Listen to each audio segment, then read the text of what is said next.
நெய்வேலியில் செயல்பட்டு வரும் NLC நிறுவனம் ஆண்டுக்கு பல கோடி ரூபாய் லாபம் ஈட்டி வரும் நிலையில் அந்த நிறுவனத்தில் பணியாற்றும் 3000க்கும் மேற்பட்ட தொழிலாளர்களுக்கு போதிய பாதுகாப்பு வழங்குவதில்லை என தொடர்ந்து குற்றச்சாட்டு எழுந்து வருகிறது.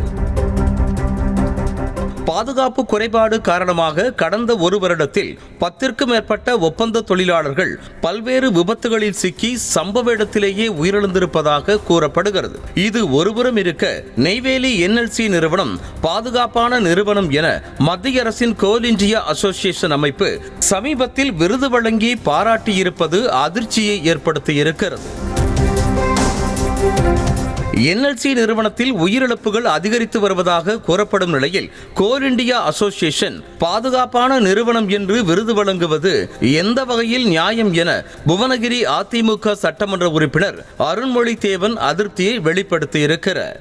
இந்த 2 ஆண்டுகளில் மட்டுமே 10க்கும் மேற்பட்ட தொழிலாளிகள் இறந்திருக்கிறார்கள். இது ஏதோ NLC நிறுவனத்தின் மீது குற்றச்சாட்டு சொல்ல வேண்டும் என்ற நோக்கத்திலோ அடிப்படையில சொல்லவில்லை. தொழிலாளர்களுடைய உயிருக்கு பாதுகாப்பு வேண்டும். தொழிலாளர்கள்தான் ஒருபுறம் விபத்தில் சிக்கி உயிரிழக்கிறார்கள் என்றால் NLC துரங்கத்தில் இருக்கும் இயந்திரங்களும் அவ்வப்போது தீப்பிடித்து எரிந்து தொழிலாளர்களுக்கு அச்சுறுத்தலை ஏற்படுத்துவதாகவும் கூறப்படுகிறது. கடந்த ஓராண்டில் மட்டும் 6க்கும் மேற்பட்ட தீ விபத்துக்கள் NLC சுரங்கத்தின் உள்ளே ஏற்பட்டிருப்பதாக சொல்லப்படுகிறது. நெய்வேலி NLC நிறுவனத்திற்காக நிலம் வீடுகளை கொடுத்து பணியில் சேர்ந்த தொழிலாளர்களின் உயிரை பாதுகாக்க வேண்டும் என்றும் பற்றாக்குறையை ஈடு செய்வதற்கு புதிய பணியாளர்களை தேர்வு செய்ய வேண்டும் எனவும் கோரிக்கை எழுந்திருக்கிறது.